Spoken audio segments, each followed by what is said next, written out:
Ah ben c'est l'heure du bonus 384, on avait des trucs en plus à dire, et on va les dire, effectivement, c'est le principe, et on va faire ça en 15 minutes, avec évidemment toujours la même équipe par rapport à l'épisode 384, à savoir Xavier d'un côté, salut Xavier, puis de l'autre Hello. Benoît, bonjour Benoît. Salut. On a quelques sujets encore à discuter en moins de 15 minutes maintenant, et évidemment, c'est un peu plus ramassé qu'un épisode classique. Je vous invite, si vous ne l'avez pas encore écouté, à aller écouter l'épisode et revenir après, ou enfin faites ce que vous voulez, que ce soit en son ou en vidéo d'ailleurs sur YouTube, ou où vous voulez, par exemple sur lestechno.be, c'est bien aussi.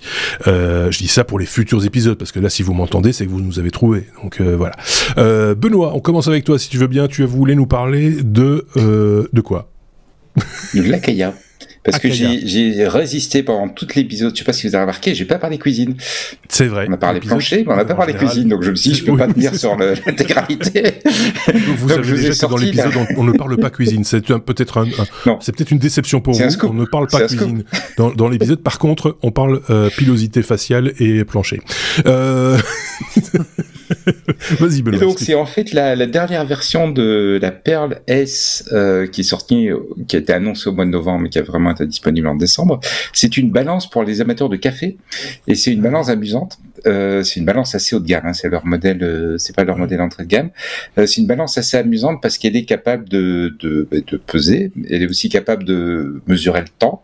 Donc et elle est capable de se rendre compte quand tu commences à verser le café, verser l'eau, elle va commencer à compter le temps. Et puis elle a plein de gadgets, elle est connectée à ton téléphone, et il y a toute une kyrielle d'applications. Parce qu'il y a des gens qui s'amusent à tenir le profil, la manière dont ils sortent. Je suis pas fan dans ce point-là. Qui leur permettent de voir le profil de leur café, comment ils ont versé l'eau, comment ça s'est passé, à quel temps ça s'est passé, etc. Et également, si tu veux dans l'autre sens, tu peux aussi lui apprendre des tours. Donc tu peux lui apprendre à dire, tiens, toi Balance, tu me guides dans la préparation de ma recette, et donc tu vas pouvoir te préparer les étapes, et la balance va te signaler, voilà, maintenant il faut faire ça, maintenant il faut faire ça, maintenant il faut faire ça, ce qui est assez gag. Et la grande nouveauté de la nouvelle version ici, qui est la dernière génération, c'est le fait qu'elle parle. Donc elle te dit, voilà le poids, voilà sans ton téléphone.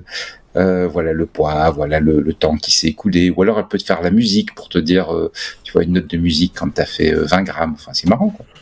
Il y a un petit aspect visuel. Alors je conseille quand même, là, si vous nous écoutez, d'aller acheter un petit coup d'œil sur le lien qu'on a mis en description pour bien comprendre, parce que c'est une balance, mais en même temps c'est une balance sur laquelle on va faire couler, on a même un récipient avec un filtre à café, on va verser l'eau chaude sur le café. Enfin voilà, c'est tout un processus, tout un dispositif. Il faut le voir pour un peu le comprendre. Et maintenant, il faut le voir en vrai, et à mon avis goûter aussi le café pour adhérer au principe, hein, parce que c'est quand même. Il y a quand même 6 applications. Hein. Oui, il y a quand même 6 applications qui accompagnent la balance. Hein. Ouais, il y a pas une application petit train comme dans, tu vois, le pour chasser sur le donc voilà.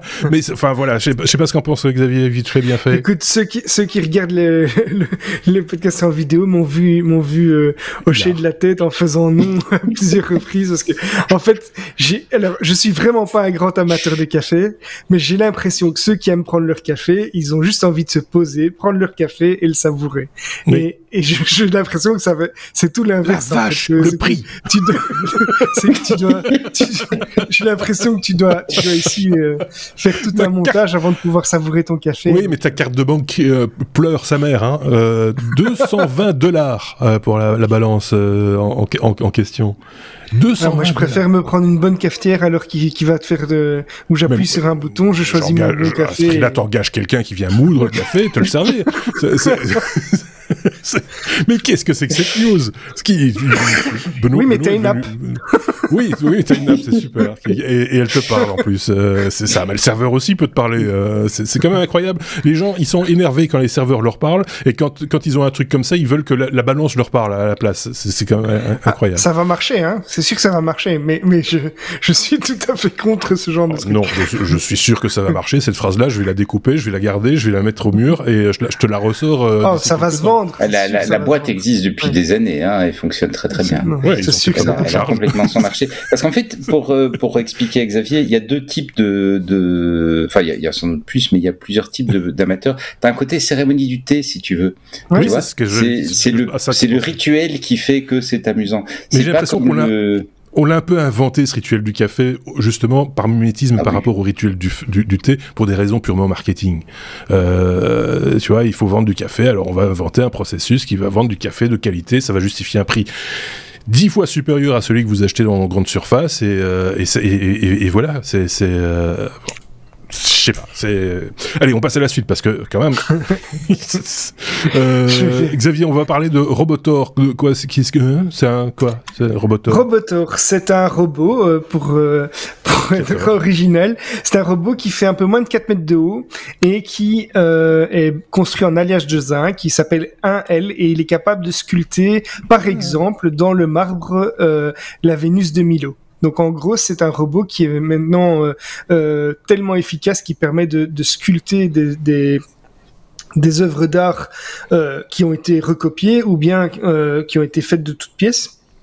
Donc c'est une entreprise qui a créé ça. Ils disent évidemment que ça permet de faire des sculptures à grande échelle et à très grande vitesse, puisque pour arriver à une sculpture similaire, il faudrait parfois des semaines, voire des mois de travail pour certains sculpteurs. Et ici, c'est un petit peu le principe d'une CNC, mais vraiment en 3D et qui est capable de faire le tour 360 degrés complètement. C'est un petit peu un mélange entre une CNC et une imprimante 3D, j'ai envie de dire, pour le rendu. Et ils disent qu'il faut quand même parfois finaliser certaines petites parties, mais il y a déjà des artistes qui craignent que ça fasse disparaître le métier des maîtres artisans sculpteurs. Ceci dit, et je pense que c'est pas tout à fait faux, dans l'art, même si maintenant, une sculpture n'aura peut-être plus la même valeur parce qu'elle peut être faite de manière automatisée, l'art, c'est aussi la personne qui va imaginer ou concevoir l'espace la pièce en 3D. Alors, peut-être que le voisin pourra la recopier et aura la même, mais là, l'artisan, ça va peut-être être maintenant celui qui va imaginer l'objet en 3D et être capable de le dessiner, etc. Oui, enfin, ça, on va pas rentrer dans le débat sur l'art digital, enfin, cette partie, enfin, tu vois, est-ce de l'art ou du cochon, c'est parce que là, on a pas assez d'un bonus pour en parler. Bien sûr. Mais bon, pour faire une réplique de qualité, on va dire, par rapport à une œuvre connue, pourquoi pas, mais ce sera toujours de qualité un peu inférieure à l'œuvre originale. Hein. Il faut être honnête, puisque bon, la main de l'homme, c'est quand même autre chose, quoi. Ça fait un peu vieux con de dire ça, mais je pense que c'est le cas. Hein. C'est voilà. Vas-y. Est-ce que le robot, parce qu'il sera un sculpteur, travaille par rapport à la pierre qu'il a, donc il va tenir compte des vannes, etc. Est-ce que le robot en tient compte également? Je ne sais pas. J'avoue, je ne sais pas répondre. Je ne pense pas. Je pense que c'est vraiment plus comme une CNC où tu vas encoder juste la matière, peut-être. Très mécanique, voilà, c'est ça. C'est très très mécanique et voilà. En tout cas, j'ai pas vu de reconnaissance optique ou ce genre de choses de la matière, quoi. Ok, Benoît. Raspberry Pi va voir beaucoup plus net dans les temps qui viennent. Voilà, tout à fait, parce qu'il a un nouveau module caméra. Donc le Raspberry, c'est ce petit ordinateur super pas cher, lancé par un Anglais il y a quelques années pour inciter tout le monde à faire de la programmation, etc. Et génération après génération, le produit s'améliore et reste extrêmement bon marché. Et donc la dernière add-on de l'ordinateur, c'est une petite caméra qui apporte un certain nombre d'améliorations. D'abord, et la plus visible, c'est l'autofocus, donc qui va lui permettre de voir net. La première génération de caméra, elle avait une mise au point, puisque c'est la troisième génération, avait une mise au point fixe. La deuxième génération, tu faisais le point toi-même en tournant une petite bague. Et la troisième génération, elle a un autofocus comme tout le monde.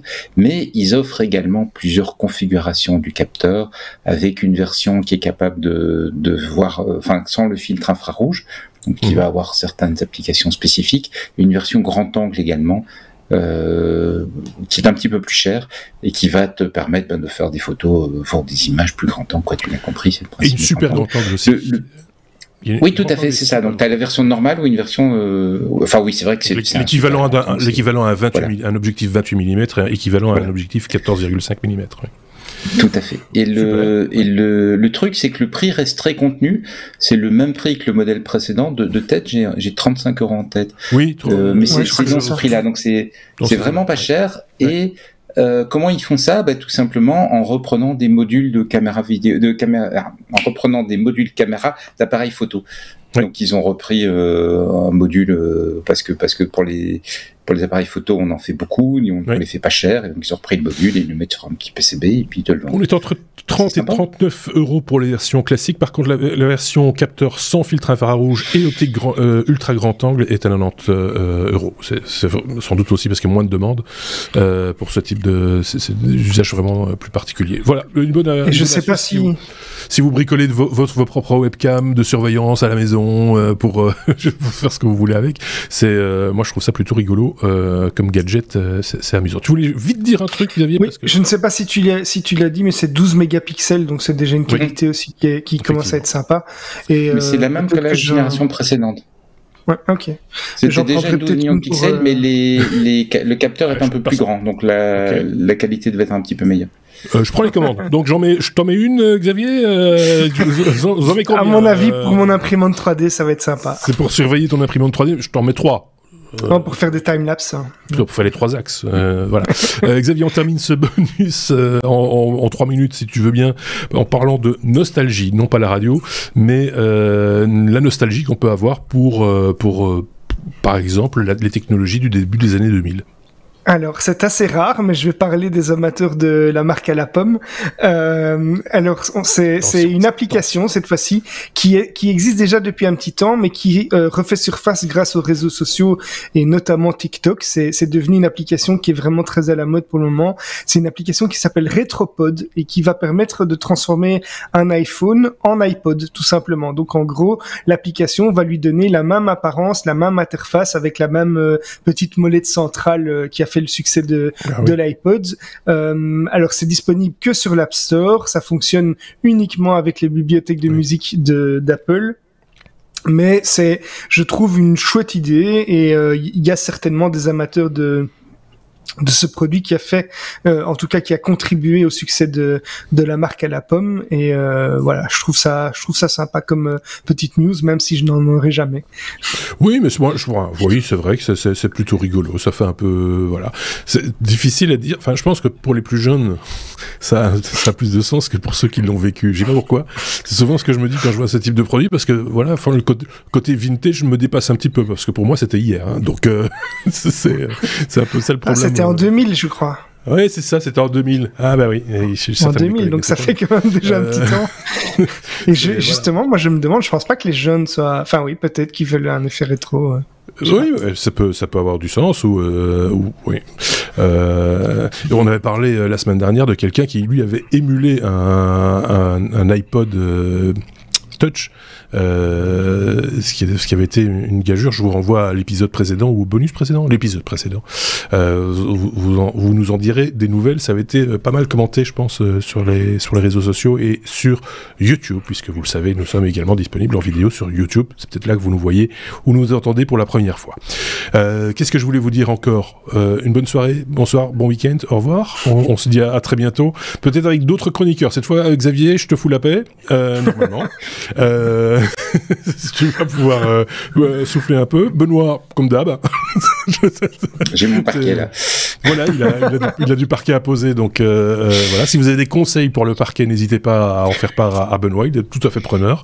Il a des problèmes d'angle, mais bon, voilà, il vous expliquera ça mieux que moi. On se dit donc à très bientôt avec 2 autres membres de l'équipe la semaine prochaine, évidemment. N'hésitez pas, comme je le dis chaque fois, à partager nos épisodes ou ce bonus dans vos réseaux, et on se retrouve évidemment, comme toujours, avec notre veille quotidienne sur Twitter, sur Mastodon, où nous sommes également représentés, et vous pourrez ainsi suivre aussi avec nous, puisque c'est ainsi que nous partageons nos news entre nous. Vous pourrez suivre également comment nous on parcourt le web pour vous dénicher chaque semaine quelques informations telles que celles qu'on vous a proposées dans ce bonus. Une fois de plus, merci à tous les deux, et on se dit à très bientôt. Salut!